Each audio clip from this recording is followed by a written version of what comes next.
पत्रकार भाइयों का हम दोनों फोरमों की ओर से धन्यवाद करना चाहते हैं कि आप लगातार हमारे आंदोलन की एक एक गतिविधि को पूरे देश नहीं विदेशों के अंदर भी ले जाने का काम कर रहे हो।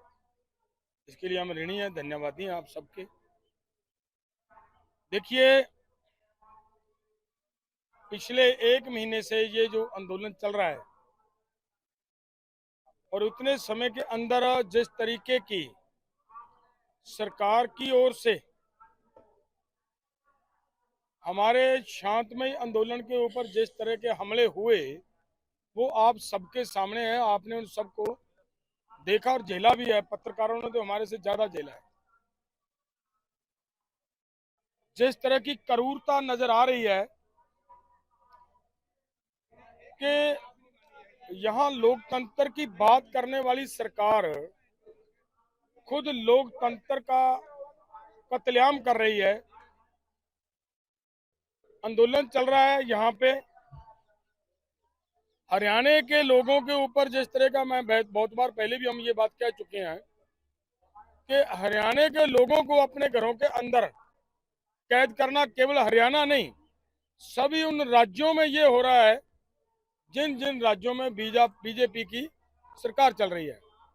पिछले दिनों हमारा जो कार्यक्रम दिया था रेल रोको का, वो एक सफल कार्यक्रम हुआ, क्योंकि मैं ये इसलिए कह रहा हूं कि यूपी के अंदर जो कभी ऐसा कार्यक्रम करने में सक्षम नहीं रही थी यूपी, आंदोलन तो बहुत हुए लेकिन इस बार यूपी के अंदर भी रेल रुकी है। केवल यूपी के अंदर नहीं, पूरे देश के अंदर अलग अलग स्टेटों में, मैं ये कह दूं अगर कि उत्तर से लेकर दक्षिण तक पूरे भारत के अंदर अलग अलग राज्यों में उसका प्रभाव आपको नजर आया होगा। लेकिन जिस तरीके की सरकार की क्रूरता है कि जो भी आदमी आंदोलन की तरफ बढ़ता है उसके घर पे नोटिस चिपका दिया जाता है, उसको तरह तरह की धमकियां दी जा रही हैं। लेकिन ऐसा होने के बावजूद भी लोगों ने एक महीना भर पूरी तरह शांति रखते हुए इस आंदोलन को चलाया और तरह तरह के सरकार का हमले झेले हैं और वो सब झेलते हुए शांति से उनके हमलों का सामना किया, मुकाबला किया। और उसकी आज बहुत बड़ी आपके सामने ये मिसाल है कि आंदोलन किस तरह मजबूती से आगे बढ़ रहा है कि मजबूरन हरियाणा की गवर्नमेंट को, पूरी की पूरी गवर्नमेंट को इस्तीफा देकर नई सरकार बनाने का प्रयास किया गया। कोशिश है सरकार की कि वो हरियाणा के अंदर एंटी कंपेंसी जो बनी है शायद उसको कवर कर पाए, उनका लेखा है। लेकिन उनको ये नहीं भूलना चाहिए कि 400 किसानों के जिस्म से टपका एक एक खून का बूंद, खून का तबका, और हमारे किसानों की हो रही कुर्बानियां लोग भूलेंगे नहीं। एक एक कुर्बानी और एक एक खून के तुपके का लेखा हिसाब देश के लोग लेंगे।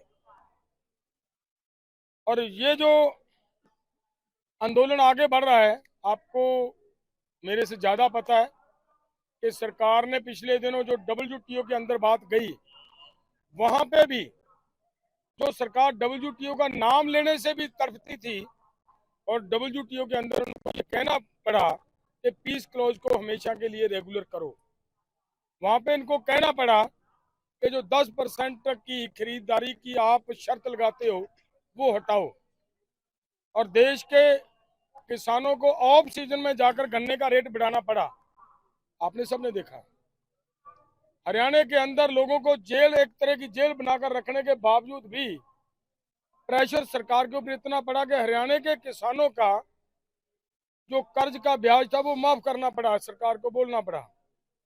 और बहुत सारी बातें, जैसे जूट और कपास के ऊपर सरकार ने ऐलान किया कि अगर कोई व्यापारी आपका MSP के ऊपर नहीं खरीदेगा तो हम सरकार खरीदेगी कपास और जूट को। तो मेरा कहने का मतलब यह है कि ये सब प्राप्तियां आंदोलन आए दिन नहीं प्राप्तियों की ओर बढ़ रहा है, आंदोलन दिनों दिन बढ़ रहा है। आपने देखा होगा कि हरियाणा के अंदर आंदोलन चल रहा था, पंजाब के इन बॉर्डरों पे आंदोलन चल रहा था, और 2-3 दिन से जिस तरह से आंदोलन और बढ़ा, और डबवाली के अंदर भी हमारे राजस्थान और पंजाब के लोगों ने और इधर से हरियाणा के लोगों ने आकर वो वहां पे भी आंदोलन को शुरू किया हुआ है।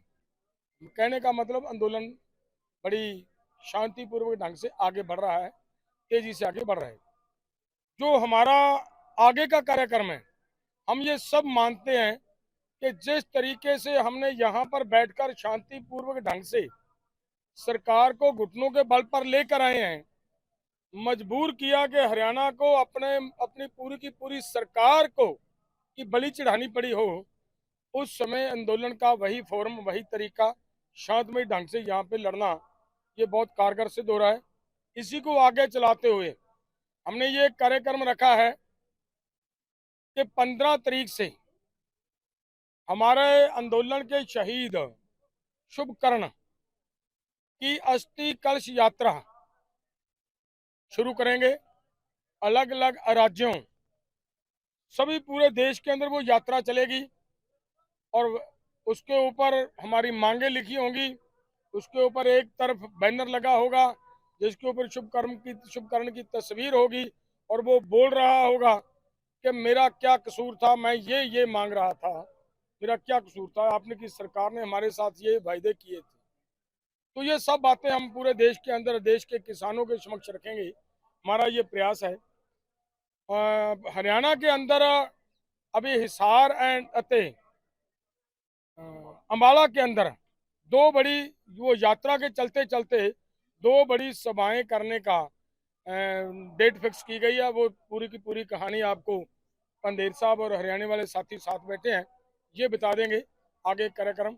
धन्यवाद। देखिए, जिस तरह से डलेवाल साहब ने ये रखी, हम 15 को शहीद शुभकर्ण सिंह जी के गांव बल्लो में, वहां से 21 कलश लेकर अपने बॉर्डरों पे लेकर आएंगे। सभी दो फॉर्मों के बड़े लीडर वहां जाएंगे। अलग अलग राज्यों के जो हमारे यूनियन के बड़े लीडर्स आएंगे, वो अपने अपने राज्यों का कलश लेकर आगे बढ़ेंगे। हम लोग ये हरियाणा के गांव गांव में ये कलश यात्रा करेंगे। तो पहली जो 22 को शहीदी समागम की रैली होगी, वो इधर एक करेंगे। उसके बाद हिसार में दूसरी, इधर अंबाला साइड में पूरे एरिया में आपको डेट कौन कौन जिलों में जाएगी ये भी बता देंगे। उसके बाद हम लोग अंबाला मौड़ा मंडी में ये 31 मार्च को ये बड़ी शहीदी समागम करेंगे शहीद शुभकर्ण के उपलक्ष्य में, और सारी बात देश के सामने रखेंगे कि हमारा शहीद शुभकर्ण सिंह इसलिए शहीद किया गया क्योंकि हम अपनी राजधानी में जाना चाहते थे, क्योंकि हम एमएसपी लीगल गारंटी कानून मांग रहे थे, ये हमारा कसूर था। ये सारी बात देश के समक्ष लेके जाएंगे। एक तो हमारा ये कार्यक्रम है, और पूरे देश में बड़ी महापंचायतें और श्रद्धांजलि समागम इसी तरह से उसकी डेट आगे जाकर आपके सामने पूरे देश की आ जाएगी, वो करेंगे। उसके बाद जो भाजपा गठजोड़ है, इसका हर गांव में, देश के हर गांव में जब भी भाजपा गठजोड़ के लीडर्स या भाजपा के लीडर्स आएंगे, वहां पीसफुली जाएंगे और उनसे शहीद शुभकर्ण जी की तख्ती लेकर, मांगों की तख्ती लेकर उनसे मांग करेंगे कि ये शहीद शुभकर्ण सिंह का क्या कसूर था, क्यों उसे शहीद किया गया, और उसे लेकर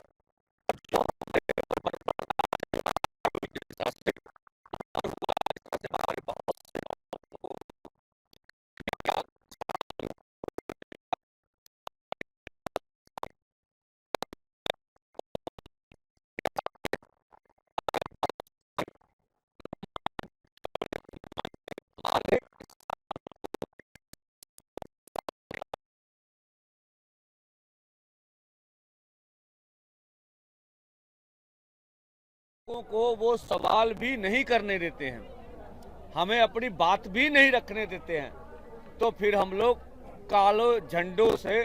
काले झंडे दिखाएंगे और विरोध करेंगे भी आप हमें अपनी बात भी रखने नहीं दे रहे। ये हमारा कार्यक्रम है।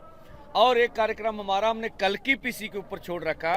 ये हमने जो दोनों फोरमों में राय की थी, ये उसका निर्णय था जो मैं आपके सामने रख रहा हूं। अब बाकी की बात अभी हमारे साथी बमन्नू कुहाड़ रख लेंगे, हमारे हरियाणा के दूसरे साथी रख 22 10 दिन के भी ठीक है, आजू के लिए।